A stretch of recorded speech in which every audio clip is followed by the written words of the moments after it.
Hey there, Chem Squad. Welcome to our first lesson of the unit here.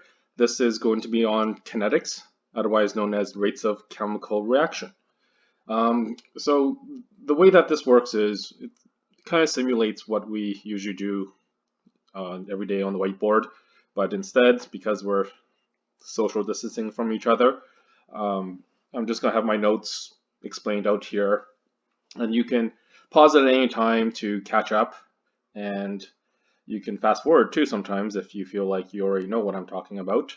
But most of my notes will be on here, not all of them, but most of the important ones. So this is the first one, and it's on kinetics. So it's just the introduction. Let's kind of just start with what rates of reaction actually means. So rate of reaction is basically the amount of time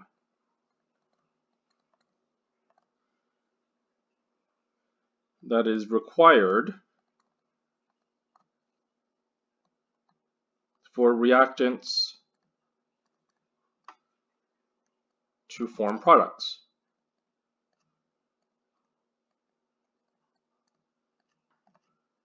Okay, so we're not concerned about how much product is formed.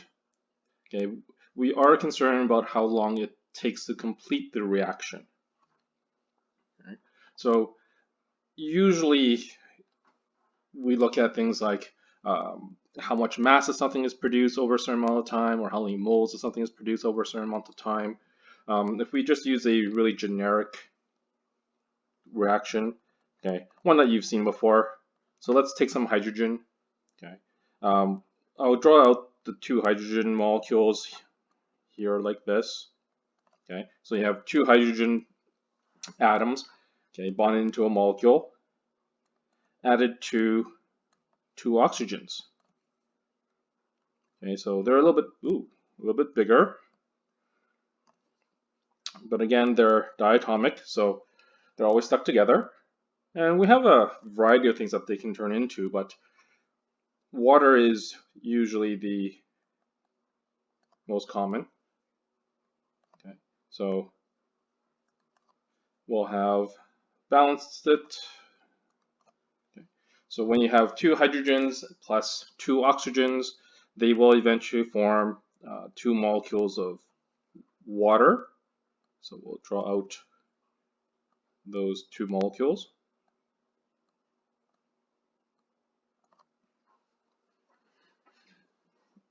So we want to find out exactly what the rate is, okay, or what influences the rate. So what factors might influence the rate of reaction?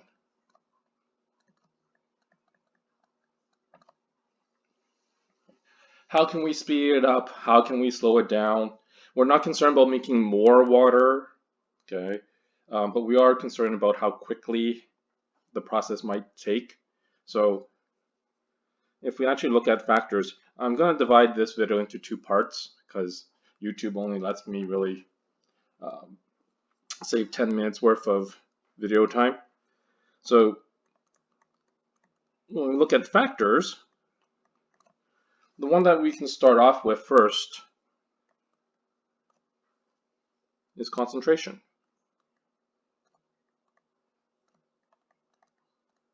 Okay. So you guys know concentration is the same thing as molarity. Okay. And there is a symbol for concentration. If we're writing out concentration of a substance, sometimes we might put that substance in a square bracket like this. So when you see a substance in square brackets, it's usually representing the concentration of something. Okay, so for example, if I had H2 in the bracket, that'll be concentration of hydrogen. Okay, so square brackets means concentration. So to give us a sense of how concentration affects molarity,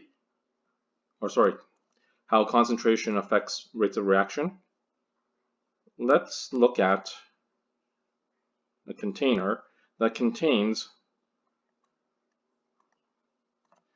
both our hydrogen atoms and our oxygen atoms. Okay, so right now we have a fairly small concentration. Okay, so low concentration right here. We don't have many of these molecules present. So this is low concentration. But if we were to add more,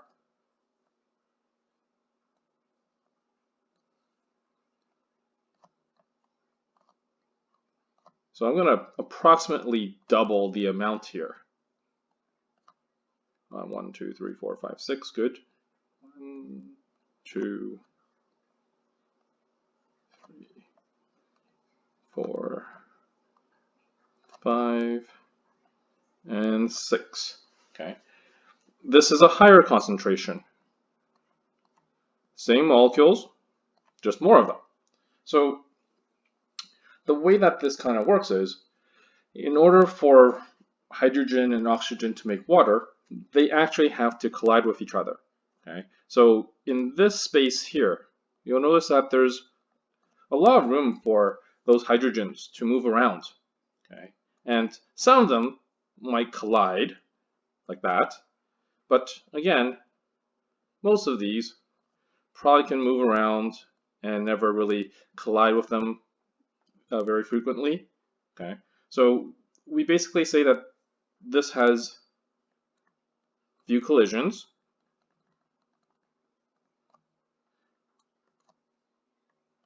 and thus a slower rate.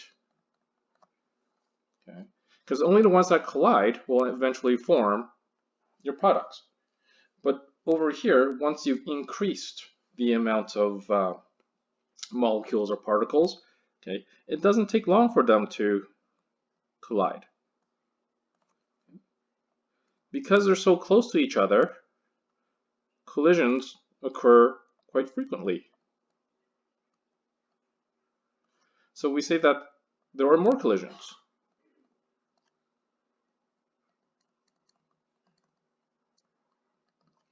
Okay, they're more frequent.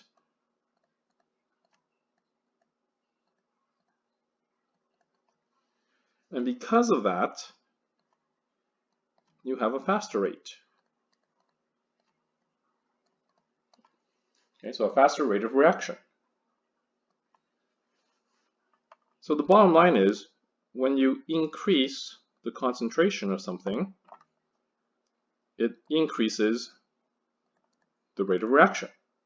And then conversely, if you decrease the rate, decrease the concentration, rather, you will decrease the rate of reaction. And it doesn't matter if you increase just one of the two reactants or both of them. Okay, any increase will ultimately increase the rate.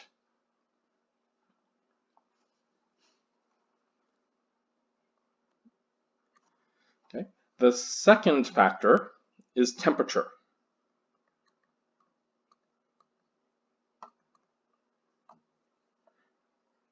Now, I'm just going to start off saying that temperature is just the average amount of kinetic energy.